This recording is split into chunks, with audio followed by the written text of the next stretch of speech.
Tuhan tuh punya cara untuk menjawab kita. Tapi kadang-kadang ada kekhawatiran kita itu yang jauh lebih real. Nggak seperti anak remaja. Bukan berarti yang remaja nggak real. Itu dunia mereka.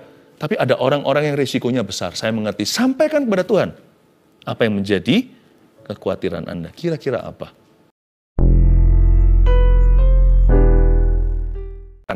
Kabar baik itu Tuhan Yesus. Berikan kami pemahaman. Sembunyikan hamba-Mu di balik salib-Mu. Dalam nama Yesus, haleluya. Amin. Praise the Lord. Saya amini ya. Masalah-masalah tulang akan selesai.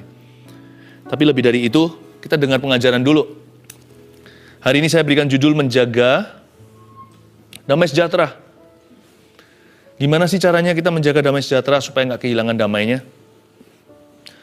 Lebih gampang hilang daripada menemukannya. Damai itu mahal sekali loh. Tanpa itu, orang nggak bisa tahan hidup. Dan juga berapa banyak orang di dunia ini berusaha membelinya. Tapi semua damai itu semu. Damai itu hanya ditemukan di dalam Yesus Tuhan. Filipi pasal 4, ayat 4-9 adalah pembahasan kita. Sambil kita buka ya, Filipi 4, ayat 4-9. Saya minta kita melakukan sesuatu, simpel aja. Ikuti ya, kerjasama. Coba letakkan tangan di dada begini. Pejamkan mata sebentar aja. Sebentar aja, tenang aja. Oke, dibuka matanya, tangan bisa turunkan. Anda rasakan apa? Cemas atau damai? Itu bukan takaran objektif sih. Tetapi kadang-kadang perasaan kita itu berbicara. Kalau kita diem gitu, dan kita pegang dada kita seperti ini, ada orang merasa cemas sekali. Tapi ada orang merasa tenang. Sometimes kita bisa merasakan hati sendiri. Sekali lagi, itu bukanlah diagnosa. Tapi seperti seorang tabib yang memegang nadi, lalu bisa tahu ini nadinya pelan, alias tubuhnya lemah, atau nadinya kencang, terlalu kencang bahkan, atau normal-normal saja. Kita perlu tes yang lebih profesional, tetapi hati kita itu nggak bisa ditipu. You know it when you have lost your peace. Anda tahu kalau Anda sudah kehilangan damai sejahtera. Damai itu dijaga ya, lebih dari biji mata. Damai kalau hilang, sudah segala sesuatu tiada artinya. Tapi Tuhan ajari kita lewat surat Paulus ini bagaimana kita bisa menjaga damai sejahtera kita. Filipi pasal 4 ayat 4-9. Saya bacakan. Bersukacitalah senantiasa dalam Tuhan. Sekali lagi kukatakan bersukacitalah. Hendaklah kebaikan hatimu diketahui semua orang. Tuhan sudah dekat. Janganlah hendaknya kamu khawatir tentang apapun juga. Tetapi nyatakanlah dalam segala hal keinginanmu kepada Allah dalam doa dan permohonan. Dengan ucapan syukur. Damai sejahtera Allah yang melampaui segala akal akan memelihara hati dan pikiranmu dalam Kristus Yesus. Jadi, akhirnya saudara-saudara, semua yang benar, semua yang mulia, semua yang adil, semua yang suci, semua yang manis, semua yang sedap didengar, semua yang disebut kebajikan dan patut dipuji, pikirkanlah semuanya itu. Dan apa yang telah kamu pelajari, dan apa yang telah kamu terima, dan apa yang telah kamu dengar, dan apa yang telah kamu lihat padaku, lakukanlah itu, maka Allah sumber damai sejahtera akan menyertai kamu. Gimana caranya sih menjaga damai sejahtera? Ada langkah-langkahnya. Paulus itu praktis sekali suratnya. Ayat 4 bunyinya, bersukacitalah senantiasa, lalu diulang. Bersukacitalah senantiasa dalam Tuhan, sekali lagi. Kukatakan, bersukacitalah. Yang pasti, firman Tuhan tidak pernah bertele-tele. Tidak ada keisengan dalam firman. Paulus diilhami, diinspirasi Roh Kudus untuk mengucapkan 2 kali. Bersukacitalah senantiasa dalam Tuhan. Berhenti. Sekali lagi. Kukatakan. Bersukacitalah. Berarti memang untuk menjaga damai sejahtera, kita harus nomor 1 sengaja mencari-cari alasan untuk bersukacita. Kita harus sengaja mencari-cari alasan untuk bersukacita. Seperti orang yang cari-cari masalah. Jikalau ada preman nih di jalan gitu ya, cari-cari aja masalah. Kalau orang mau menjatuhkan orang itu jahat sekali. Dia cari kelemahannya. Ya namanya manusia pasti ketemulah kelemahannya. Makanya Tuhan berkata jangan menghakimi supaya kamu sendiri nggak dihakimi. Seperti kalau suami istri udah nggak cocok alias cekcok, apa aja salah kan? Selalu hebat gitu loh. Bisa menemukan kesalahan di lubang jarum. Bisa ketemu yang kecil-kecil jadi besar. Yang nggak ada jadi ada. Yang biasa menjadi-jadi. Kalau orang itu mencari-cari kesalahan orang lain, mencari masalah pada diri orang, itu diulang-ulang, bertubi-tubi. Nah, seperti orang cari masalah, sengajalah mencari-cari alasan untuk bersuka cita. Nggak boleh ngeflow kalau soal ini. Harus disengaja. Sengaja mencari-cari alasan untuk bersyukur kepada Tuhan. Bersukacitalah senantiasa dalam Tuhan. Sekali lagi kukatakan, bersukacitalah. Apa itu kalau bukan sengaja? Paulus bilang, jangan jadi orang negatif. Kalau mau damai sejahtera, mau menjaga damai di dada, cari-cari terus dalam setiap keadaan, segala situasi, setiap hari, setiap saat bahkan, dengan setiap orang. Cari-cari loopholes-nya, cari lubangnya, temukan. Bahkan di antara tumpukan duri atau jarum yang tajam sekali, temukan bunga bakung di situ. Pasti ketemu. Di tengah-tengah kutu semuanya itu, temukan satu biji beras. Dalam Tuhan, Anda pasti bisa menemukan. Karena Tuhan suruh kita mencari, pasti Dia membuat kita menemukan. Carilah, engkau akan mendapat. Kalau kita sengaja mencari itu, alasan untuk bersuka cita, Tuhan akan tambahkan alasan untuk bersyukur kepada Tuhan. Berkatmu ditambah, bukan dikurang. Bagi orang yang senantiasa mencari reason to give thanks. Bagi orang yang selalu meminta agar hatinya itu bisa bersyukur pada Tuhan. Tuhan tidak pernah kecewakan orang seperti itu. Oh, luar biasa. Damai sejahtera akan seperti sungai yang mengalir tiada hentinya. Gitu cara menjaga damai itu di dada. Makanya orang yang suka negatif, selalu lihat lubang pada donatnya. Orang yang selalu menemukan ada aja yang kurang pada dirinya. Orang begitu nggak tambah damainya. Berkurang iya.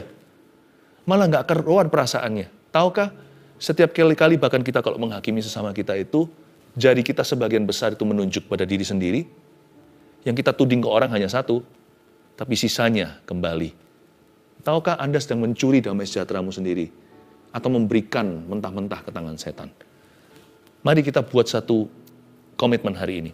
Sebagai anak Tuhan, kita harus sengaja mencari alasan untuk bersyukur kepadanya. Lalu ayat 5, hendaklah kebaikan hatimu diketahui semua orang, Tuhan sudah dekat. Ini bukan berarti kita disuruh jual jasa, atau bangga-banggakan jasa kita. Itu loh, biarkan kebaikan hatimu diketahui semua orang, itu bukan pencitraan. Tuhan sudah dekat. Maksudnya begini loh, kalau kita itu mau bersyukur sama Tuhan itu, jangan disimpan sendiri. Belajar untuk menyalurkan kepada orang lain. Sehingga orang lain juga merasakan kebaikan Tuhan. Jadi kalau saya itu mau damai saya itu kaya, saya juga harus membuat orang sekeliling saya damai sejahtera. Kalau seluruh keluarga saya lukai, nanti terakhir yang sedih siapa? Saya sendiri. Kalau satu kantor semuanya itu saya senggol, nanti ujung-ujungnya yang gak kerasan di kantor, selain mereka, ya saya. Hendaklah kebaikan hatimu diketahui semua orang. Kalau Anda mau damainya bertambah, tambahkan damai dalam diri orang lain juga. Tuhan sudah dekat. Jangan main-main. Jangan kita sebagai hamba yang jahat, pukuli rekannya. Nanti kalau Tuhan datang, Dia akan berkata kepada kita, apa yang kamu lakukan selama aku belum datang kembali? Kamu menganiaya. Bukannya harusnya kamu menjadi agen damai sejahtera. Menjadi saluran berkat Tuhan. Bukannya seharusnya menjadi perwakilan Tuhan Yesus. Di mana Tuhan ada, di situ ada damai. Di mana ada Roh Kudus, di situ ada kemerdekaan. Orang yang penuh Roh Kudus kan begitu. Di mana ada Dia, rasanya bebas semuanya. Tidak kaku, tidak kikuk, dan tidak ada tuduhan. Hendaklah kebaikan hatimu diketahui semua orang itu bukan berarti kita gembar-gemborkan jasa kita, pemberian kita. Bukan. Artinya, buat orang lain damai sejahtera. Kalau Anda mau damai, Anda harus menghargai orang lain juga. Jangan pelit soal thank you. Ngomong sama mereka, terima kasih ya. Itu nanti kembali ke Anda sendiri. Give, it will come back to you. Kalau I'm sorry juga sama. I'm sorry adalah untuk merebut kembali damai yang hilang. Entah karena pertikaian atau apa.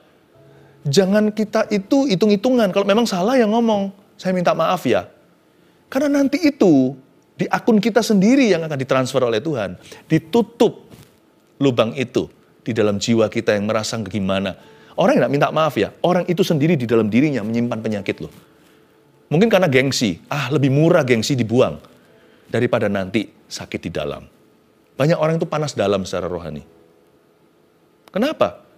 Karena orang itu tidak pernah keluarkan apa yang menjadi hak orang lain. Supaya damai itu kembali gitu loh. Kembali dalam hubungan itu, kembali di kantor itu, kembali di rumah itu, kembali di gereja itu. Ada orang-orang tertentu itu yang apa ya namanya, yang hijack atau seperti orang itu yang membajak damai orang lain. Kalau Anda lakukan itu, panas dalam nanti. Nggak enak kan? Buat orang lain sekelilingmu damai sejahtera. Hendaklah kebaikan hatimu diketahui semua orang. Tuhan sudah dekat. Jadi jangan sengaja mencari-cari alasan untuk bersuka cita. Itu bukan hanya dalam diri sendiri ternyata. Juga dalam diri orang lain. Cari-cari. Coba lihat kanan kirimu. Cari apa yang positif dari orang itu. Ini bukan positive thinking loh, ini firman Tuhan.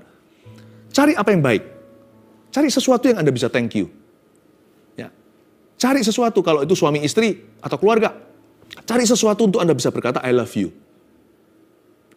Jangan pelit yang gitu. Tuhan sudah dekat. Ngapain sih tahan-tahan? Hendaklah kebaikan hatimu diketahui semua orang. Cari-cari alasan untuk bersyukur pada Tuhan itu dalam diri orang lain juga. Tadi waktu saya bacakan kesaksian itu, saya so happy banget. I'm very happy. Kadang-kadang saya sendiri mikir, oh iya ya, yang ngalami mujizat kan dia, bukan saya. Tapi saya sebahagia. Makanya hidup saya akui sih hidup saya nggak sempurna. Ada up and down-nya, seringkali sedih juga. Tapi overall, I'm happy. I'm a very happy Christian. I have many reasons to make me happy. Saya melihat orang lain, saya bahagia untuk mereka. Nggak pernah kehabisan alasan untuk bersuka cita. Paham ya? Tangkap ya? Ayat 6. Janganlah hendaknya kamu khawatir tentang apapun juga. Nggak boleh khawatir nih. Tapi nyatakanlah dalam segala hal keinginanmu kepada Allah. Kalau nggak khawatir titik, nggak fair kan? Kan kita ada alasan khawatir. Tapi dilanjutkan. Ada channel keluarnya. Jangan khawatir, iya. Tapi daripada khawatir, mendingan pakai energi yang sama untuk khawatir itu. Pakailah untuk menyatakan dalam segala hal keinginanmu kepada Allah dalam doa dan permohonan dengan ucapan syukur. Daripada khawatir melulu, mendingan doa melulu ketika khawatir. Jangan hendaknya kamu khawatir tentang apapun juga, tetapi nyatakanlah dalam segala hal. Segala hal itu anything. Apapun juga. Nggak ada di luar radius doa. Apapun juga boleh disampaikan kepada Allah. Dalam doa dan permohonan. Bahkan bukan hanya doa doang. Bukan hanya berdoa atau sembahyang. Tapi doa, sampaikan permohonanmu. Asal dengan ucapan syukur, bukan dengan hati yang menggerutu. Tuhan nggak berhenti sampai jangan khawatir. Kalau begitu kan aku kan bukan Tuhan. Aku kan bukan si itu atau si ini yang rohaninya bagaimana gitu. Aku kan orang biasa, awam. Saya bukan super rohani. Saya juga belum punya iman yang kuat atau gimana. Saya ngerti, Tuhan itu fair sekali, Tuhan itu adil, dia itu just. Jangan khawatir, tidak titik tapi koma. Kamu bisa sampaikan kekhawatiranmu. Nah itu kan bagus. Kalau jangan khawatir berhenti, ya nggak bisa nih. Jangan khawatir, koma. Sampaikan kekhawatiranmu pada Tuhan. Ada jalurnya. Oke, nomor 2, kalau kita mau jaga damai sejahtera caranya gimana? Sebutkan dalam doa, kira-kira kekhawatiran kita apa? Itu dia. Sebutkan, harus disebut dengan mulut, meskipun Tuhan Maha tahu. Karena yang perlu sembuh bukan Tuhan Yesus, tapi kita. Kalau hati kita itu lagi kehilangan damai sejahtera, cemas contohnya, itu perlu keluar seperti nanah kalau nggak pecah. Itu kan sakit sekali kan? Perasaan tebal gitu kan? Kalau contohnya orang kena bisul gitu gimana? Itu cepat lambat kan matanya harus keluar. Itu kan cairan putih-putih tersebut. Kalau kekhawatiran itu nggak pernah disalurkan, dia akan menjadi nanah di dalam. Yang perlu sembuh itu bukan Tuhan Yesus Maha tahu. Yang perlu sembuh itu kita. Dari kecemasan, kegelisahan, kegalauan, ya kan, gundah gulana, stres, anxious, semuanya ini. Jadi karena itu Tuhan beritahukan begini, saran praktis Paulus adalah, kalau kamu khawatir, when you are anxious, nggak cuma khawatir di sini sebenarnya kalau kamu cemas, sampaikan gini loh, sebutkan kecemasanmu apa, sebutkan dalam doa, tapi kan kita nggak tahu pastinya. Jadi saya tambahkan di poin 2, sebutkan dalam doa kira-kira. Nggak apa-apa kira-kira, tapi sebutkan. Nanti Tuhan luruskan. Ujung-ujungnya kita tahu, yang kita khawatirkan itu adalah ombaknya. Contohnya waktu mereka terombang-ambingkan, itu rasul-rasul di Danau Galilea. Tuhan muncul, yang dihardik bukan ombaknya, tapi anginnya. Betul ya, make sense. Ombak itu kan nggak bisa naik kalau bukan karena anginnya. Jadi Tuhan itu tahu penyebabnya. Kita hanyalah komplain gejalanya. Nggak apa-apa, tapi untungnya rasul-rasul, para murid Yesus berkata, Tuhan, tenangkan ombak. Nggak pernah salah berdoa. Sebut saja kira-kira, meskipun Tuhanlah yang tepat diagnosanya. Sebutkan dalam doa kira-kira, kekhawatiran Anda apa? Kekhawatiran kita apa? Jangan hendaknya kamu khawatir tentang apapun juga, tapi nyatakanlah itu sebut dengan sengaja. Jangan hanya cari alasan untuk sukacita dengan sengaja. Kekhawatiran pun perlu disebut dengan sengaja. Dalam bahasa Inggrisnya, address your fear. Confront your anxiety. Tuhan, aku tuh khawatir loh Tuhan. Aku khawatir Tuhan. Kalau aku itu nanti nggak bisa sukses dalam pekerjaan. Jangan heran ya, tiba-tiba Tuhan kasih kita ayat-ayat yang tidak memberikan kepada kita gambaran nanti kita berhasil atau tidak, tetapi ayat-ayat ketenangan. Sehingga kita bisa menjaga langkah kaki kita selangkah demi selangkah. Nggak seperti orang yang panik gitu. Tuhan tuh tahu gimana sembuhkan you and me. Nanti kita khawatir. Aduh, saya nggak bisa sebut satu-satu, Anda tahu sendirilah kekhawatiran Anda apa. Ada yang objektif, ada yang konyol. Ada yang masuk akal, ada yang berlebihan. Pokoknya Tuhan nggak akan pernah tertawa kalau kita sampaikan kekhawatiran kita. Karena bagi Tuhan, kita semua itu nggak tahu apa-apa. Jadi jangan kita sok smart, atau jangan merasa ada yang merasa nggak pede gitu datang ke Tuhan Yesus. Udahlah, kita semua itu sebenarnya adalah dungu di hadapannya. Tapi Tuhan tuh paling senang kalau anaknya datang. Karena Tuhan pasti akan tuntun kita ke air yang tenang, rumput hijau dan air yang tenang. Ya, nyatakan, sebutkan dalam doa kira-kira kekhawatiran kita apa.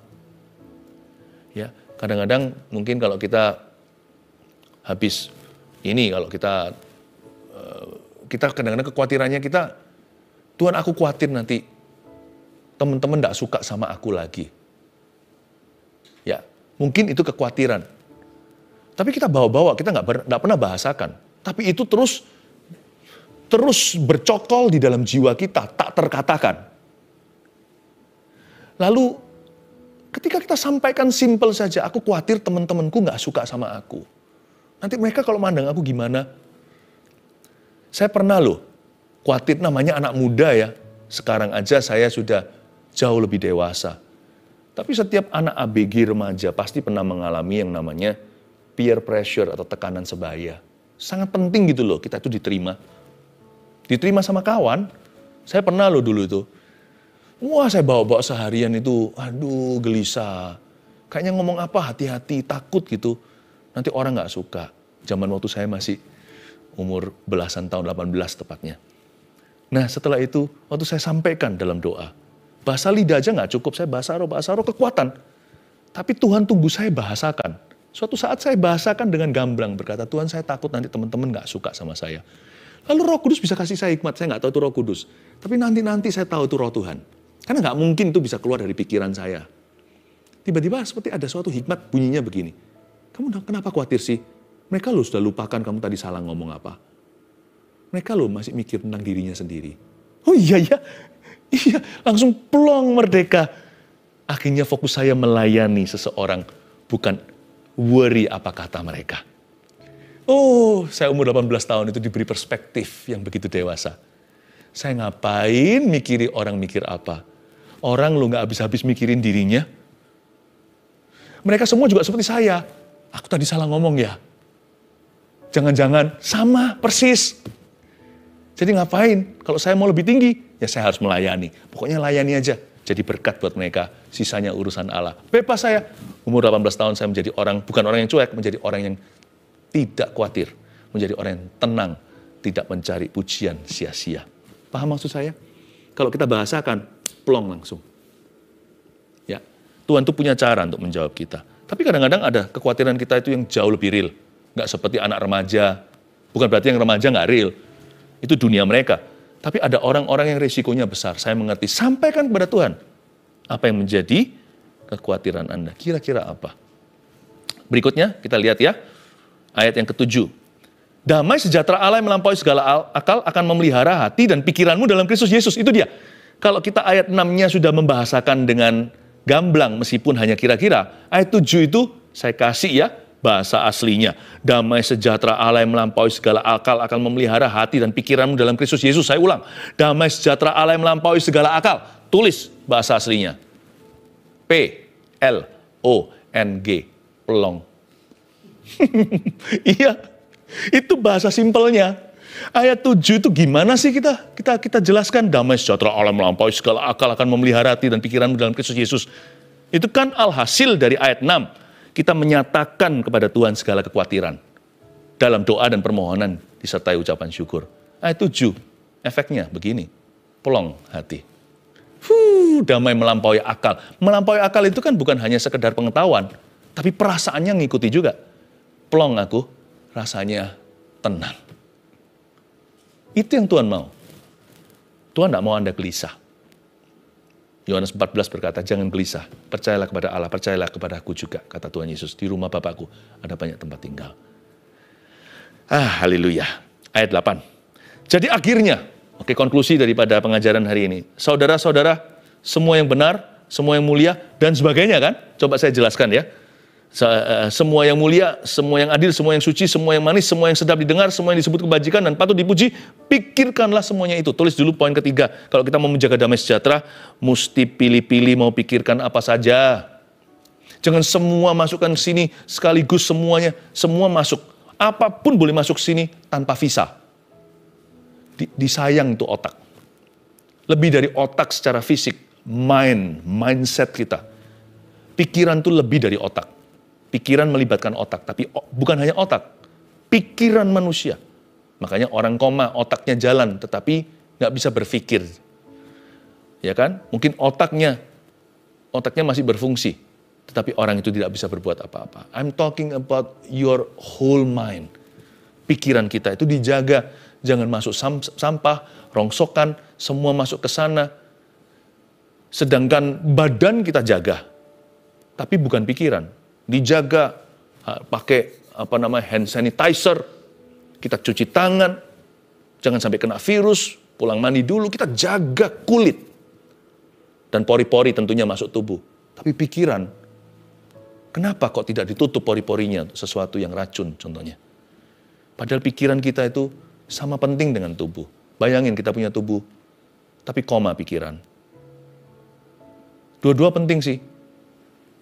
Tetapi pikiran kita seringkali dianaktirikan. Jadi gimana caranya? Kalau kita mau menjaga damai sejahtera, tolong pilih-pilih, be selektif. Mau mikirkan apa saja, tolong dipilih. Saya kasih beberapa contoh dari syarat-syarat Paulus. Jadi akhirnya saudara-saudara semua yang benar. Ayo mikirin yang benar. Apa sih mikirin yang benar? Gini loh gampang. Kalau saya nggak dengar sendiri, lihat sendiri, saya nggak cepat percaya. Saya bukan orang gampang makan hoaks. Semua yang benar, buat apa sih dipikiri? Kadang-kadang kita pikir, nanti gini gimana. Alah itu nggak tentu benar kan? Aduh itu kan nggak tentu seperti yang kita duga. Di dalam hidup ini ada banyak hal nggak seperti yang Anda kira. Lalu ngapain kita kira-kira? Kita bawa dalam pikiran, malam nggak bisa tidur, siang nggak bisa jadi kenangan, malam tidak bisa jadi impian. Ya, bukan cintaku semakin mendalam, tapi stresku semakin menjadi-jadi. Kalau saya nggak dengar sendiri, saya nggak mudah percaya kalau nggak saya lihat sendiri. Ini bukan iman, saya bicara soal fakta. Disayang tuh pikiran. Ya, semua yang mulia di sini apa? Ya itu tadi, nggak usah diulangi. Cari-cari sesuatu yang bagus dalam diri orang lain atau di dalam situasi sekeliling kita. Ada batasnya lah ya. Bukan berarti kita menjadi orang yang menyangkali fakta ya, enggak. Ada waktunya kita memang harus memikirkan atau address atau harus mengkonfrontasi, harus mengurusi, harus menanggulangi sesuatu yang sifatnya negatif. Dan you have to face it. Tapi tolong ada remnya. Nggak berlebihan dari itu. kita hanya lakukan apa yang harus atau apa yang perlu. Lebih dari itu udah kurang mulia. Jikalau pembunuhan karakter, lalu mulai ke gosip, mulai segala, saya rasa itu sudah bukan kehendak Allah. Semua yang adil, ya, apa yang fair, ya. Semua yang suci, semua yang manis, semua yang manis. Itu tadi. Semua yang manis itu berarti cari nilai plus. Saya suka lakukan itu bukan hanya untuk orang-orang lain di sekeliling saya juga lakukan untuk hidup saya. I want to live long, my friend. Saya harap Anda semua juga panjang umur. Saya ingin hidup panjang dan sehat dipakai Tuhan. Hati yang gembira adalah obat, makanya saya perlu obat itu. Saya tahu bahwa awet muda atau vitalitas rohani tergantung atau bergantung pada pikiran yang manis atau kepahitan. Oh, melihara kepahitan, Anda dan saya akan cepat tua sebelum waktunya dan cepat mati. Bahkan sudah mati secara rohani. Pikirkan apa yang manis, bukan berarti menyangkali. Kalau Anda harus lakukan sesuatu yang sifatnya negatif, itu hanya apa yang harus. Yang menjadi tanggung jawabmu. Nggak berlebihan dari itu. Sisanya, color your life sweet. Ya, warnai hidupmu dengan kemanisan, bukan dengan kepahitan. Semua yang sedap didengar, semua yang disebut kebajikan dan patut dipuji, apa sih itu? Sedap didengar, disebut kebajikan, patut dipuji. Sering-sering dengarkan testimoni, kesaksian hidup orang lain.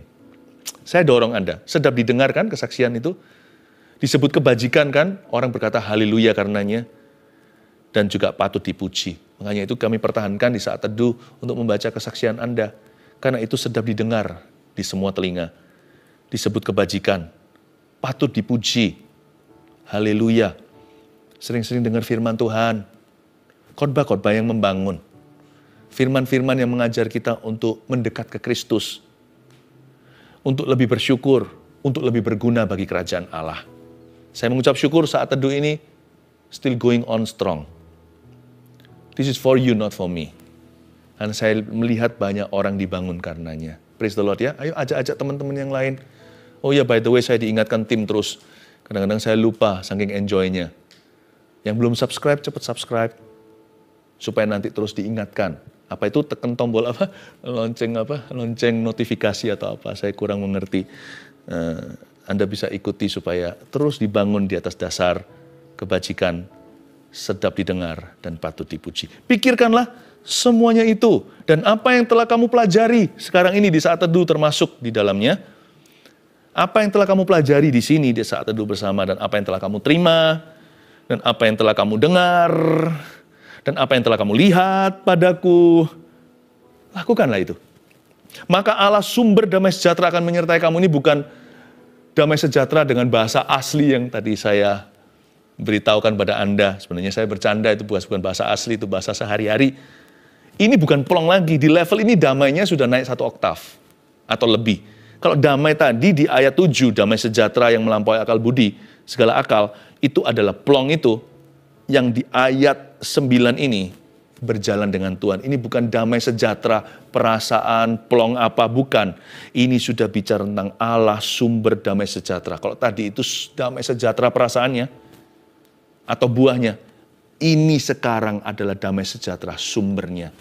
My ultimate goal, kata Paulus, targetku tertinggi dalam hidupmu dengan mengajarimu bagaimana menjaga damai sejahtera adalah supaya engkau bisa berjalan dengan sumber damai sejahtera itu. So you can walk with God and know Him. Supaya bisa berjalan dengan Tuhan dan mengenal Dia. Maka Allah sumber damai sejahtera akan menyertai kamu. Saat teduh bersama ini tujuannya adalah untuk memperkenalkan pribadi Tuhan. Tujuannya hanya satu. Bukan hanya pengajaran.